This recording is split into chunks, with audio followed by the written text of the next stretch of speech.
온라인 특별 새벽 기도회를 위한 매일 기도. 오늘의 기도. 일과 쉼 사이의 균형추. 새벽 아직도 밝기 전에 예수께서 일어나 나가 한적한 곳으로 가사 거기서 기도하시더니 마가복음 1장 35절. 예수님은 일하시는 중에 기도로 쉼을 가지셨습니다. 예수님께 기도는 일과 쉼 사이의 균형을 잡아주는 균형추였음을 깨닫습니다. 기적과 기적 사이에 특별한 기도가 있고 일과 일 사이에 일상적인 기도가 있고 일과 쉼 사이에 습관적인 기도가 있었습니다. 그런데 저는 기도조차도 일로 여깁니다. 죄의 쉼은 보고, 느끼고, 즐길 것들입니다. 하지만 돌아보니 부지중의 세상의 흐름에 휩쓸리고자 제 발로 쫓은 쉼이었습니다. 결국 이 걸음들은 어딘가에 연결되어야 안심하는 불안 때문임을 고백합니다. 이제는 기도로서 하나님께 매이고 연결되기를 소망합니다. 기도로서 쉼을 얻고 다시 일로 돌아갈 힘을 얻게 하옵소서. 바빠서 기도하고 일의 목적이 분명한 만큼 기도를 붙잡게 하옵소서. 습관을 쫓아 기도하며 기도를 통해 쉼과 회복을 경험하는 은혜를 주시옵소서. 예수님의 이름으로 기도합니다. 아멘. 한 번 더 깊이 묵상하며 기도하시기 바랍니다.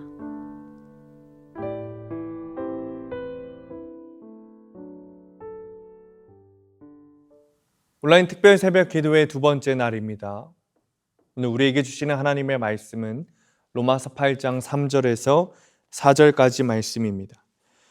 율법이 육신으로 말미암아 연약하여 할 수 없는 그것을 하나님은 하시나니 곧 죄로 말미암아 자기 아들을 죄 있는 육신의 모양으로 보내어 육신의 죄를 정하사 육신을 따르지 않고 그 영을 따라 행하는 우리에게 율법의 요구가 이루어지게 하려 하심이니라.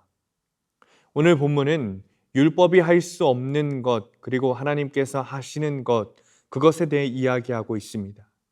율법이 할 수 없는 일은 첫 번째로 우리를 구원하는 일입니다. 율법은 죄의 문제를 해결하지 못합니다. 율법의 역할은 우리가 죄인이라는 것을 알려주는 데 있습니다. 율법은 우리가 죄인이라는 것을 깨닫게 할 수는 있지만 죄 문제를 해결해 주지는 못합니다. 율법에 문제가 있어서가 아니라 우리에게 문제가 있기 때문이죠. 우리의 육신이 연약하기 때문입니다. 오늘 본문 3절에 아주 잘 나와 있습니다. 율법이 육신으로 말미암아 연약하여 할 수 없는 그것을. 율법이 또 할 수 없는 일이 하나 있습니다. 율법은 우리를 선하게 살도록 만들지 못한다는 겁니다. 율법은 우리에게 하나님의 거룩한 뜻을 보여줄 수는 있습니다. 부모님을 공경하는 것, 살인하지 않는 것, 간음하지 않는 것, 도둑질하지 않고 거짓 증거하지 않는 것, 탐심을 품지 않는 것, 하나님의 뜻임을 보여줄 수 있습니다. 하지만 우리가 그렇게 살도록 만들지는 못합니다. 따라서 율법이 할 수 없는 일은 크게 두 가지입니다. 율법은 우리의 죄를 해결할 수 없고 하나님의 뜻대로 살도록 할 수 없습니다. 하지만 하나님은 하실 수 있습니다. 율법이 육신으로 말미암아 연약하여 할 수 없는 그것을 하나님은 하시나니. 하나님께서 하시는 일 첫 번째는 구원입니다. 구원은 전적으로 하나님께서 하시는 일입니다. 구원은 하나님의 능력에 달린 문제입니다. 구원이란 우리가 이루어내야 하는 일이 아닙니다. 우리의 능력에 달린 문제가 아닙니다. 구원은 하나님께서 이루셔서 우리에게 은혜로 주시는 선물입니다. 나는 구원을 받아야겠다라고 결심한다고 해서 구원받는 것이 아닙니다. 마찬가지로 나는 의롭게 되어야겠다, 나는 거룩하게 되어야겠다라고 결심한다고 해서 의롭게 되거나 우리가 거룩하게 되는 것도 아닙니다. 우리를 의롭게 하시고 거룩하게 하시는 분은 하나님 한 분이십니다. 그것은 하나님의 계획에 포함된 일이고 하나님께서 자기 능력으로 이루시는 일입니다. 두 번째는 하나님은 우리를 구원하시되 자기 아들을 보내심으로 하신다는 겁니다. 자기 아들을 통해서 하십니다. 따라서 우리의 구원은 예수님을 통해서만 가능합니다. 예수님 없는 곳에는 구원도 없습니다. 1860년 2월 5일 뉴욕 셀리 마리아 딕스라는 9살 난 여자가 그 노예 시장의 경매로 붙여졌습니다. 그때 매겨진 가격이 그 당시 900불이라는 겁니다. 이를 알게 된 뉴욕의 브루클린에 있는 플리마우스 교회의 담임 목사님이 성도들에게 이 아이를 우리가 살려주자고 호소했습니다. 그래서 그날 성도들이 헌금을 걷어가지고 이 아이를 경매시장에서 값을 주고 지불했습니다. 그리고 자유함을 주게 되었습니다. 이 아이의 운명이 노예로부터 자유로 바뀌게 된 겁니다. 전 성도가 헌금해서 노예로 팔려간 한 아이를 살려낸 것처럼 예수 그리스도께서 자신의 몸을 친히 던져서 온 인류를 구원해 내주셨습니다. 아래의 말씀들이 그 사실을 잘 보여줍니다.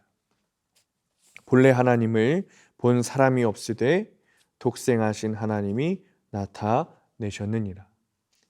우리 주 예수 그리스도로 말미암아 하나님과 화평을 누리자. 이처럼 예수님을 통하지 않고서는 하나님을 우리가 바르게 알 수 없습니다. 예수님을 통하지 않고서는 우리가 하나님과 화해할 수 없습니다. 하나님을 바르게 알고 하나님과 화해하는 것은 오직 예수님을 통해서만 가능합니다. 하나님께서 자신의 아들을 통해 우리를 구원하신다는 사실은 성도의 구원이 얼마나 완전한지를 보여줍니다. 하나님은 사람을 통해서 우리를 구원하시지 않습니다. 만약 하나님께서 가장 탁월한 사람을 통해서 우리를 구원하실지라도 우리의 구원은 완전하지 않을 것입니다. 예를 들어 첫사람 아담은 얼마나 완전한 사람이었습니까? 그는 하나님의 형상대로 창조되었고 모든 피조물에게 이름을 지어줄 정도로 지혜로운 사람이었습니다. 하지만 그는 실패했고 그로 인해 모든 인류가 죄와 비참함 가운데 처하게 되었습니다. 이제 두 번 다시 그런 일은 일어나지 않습니다. 하나님께서 사람을 통해서가 아니라 자신의 아들을 통해서 우리를 구원하시기 때문이죠. 따라서 우리는 자신의 구원을 확신할 수 있습니다. 우리 구원의 보증이 하나님의 아들이시기 때문입니다. 하나님께서 아들을 보내시기까지 우리를 사랑하시고 아들을 통해서 우리를 구원하시는데 우리의 구원이 실패한다는 것은 있을 수가 없습니다. 비록 우리가 연약하고 세상은 타락하였으며 사탄이 최선을 다해 우리를 유혹할지라도 우리의 구원은 확실합니다. 하나님께서 자기 아들을 이 땅에 보내셨고 하나님과 우리 사이에 예수님께서 계시기 때문이죠. 사랑하는 성도님들, 우리가 의지해야 하는 것은 무엇입니까? 율법입니까? 아니면 하나님입니까? 그리스도인 중에 누가 율법을 의지하는 사람이 있습니까? 라고 질문하시는 분이 있을지도 모르겠습니다. 그러나 우리 안에는 여전히 율법을 의지하며 사는 사람들이 많이 있습니다.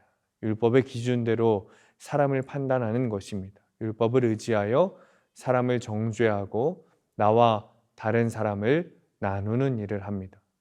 그리고 율법을 의지한다는 것의 가장 큰 증거는 사랑하지 못한다는 겁니다. 다른 사람을 품지 못한다는 겁니다. 사랑하는 성도님들, 그때 주님께서 우리에게 뭐라고 하시겠습니까? 1만 달란트 탕감 받은 자의 최후를 기억하십니까? 그는 왕에게 엄청난 은혜를 받고도 자신에게 빚진 자에게 작은 은혜를 베풀지 못하여 죽음에 이르렀습니다. 우리의 죄로는 도저히 구원받을 수 없고 지옥에 떨어져야 마땅함에도 불구하고 그리스도를 통해 우리가 정죄함 받지 않게 되었습니다. 그러나 그럼에도 불구하고 우리는 우리의 정죄함 받지 않는 은혜를 다른 이에게 나누지 못합니다. 우리의 죄를 생각하면 다른 이에게 보이는 죄는 티끌 같음에도 불구하고 말입니다. 사랑하는 성도님들, 이 일은 하나님을 의지하면 됩니다. 예수님을 의지하면 됩니다. 이제는 예수 그리스도만 의지하며 사랑하며 삽시다. 주님께서 우리를 도우시고 주님의 사랑을 다른 이들에게 흘려보낼 수 있을 정도로 가득 넘치게 채워주실 것입니다. 기도하겠습니다. 주님, 이제는 우리가 율법을 의지하며 사는 것이 아니라 주님만 의지하며 살게 되기를 원합니다. 우리가 율법을 의지하며 사는 것의 증거로 남을 판단하고 다른 사람과 나를 나누고 우리가 우리의 정죄받지 않은 것을 다른 이들에게 은혜로 흘려보내지 못하는 것이 주님 아버지 증거가 됩니다. 하나님, 이제는 주님을 의지함으로 주님을 바라봄으로 하나님을 사랑하고 이웃을 사랑하고 다른 이들에게 은혜를 베풀며 사는 우리가 되게 하여 주옵소서. 오늘도 주님만 바라보며 살게 하시고 오늘도 주님과 동행하며 살게 하실 줄 믿사오며 예수님의 이름으로 기도합니다. 아멘.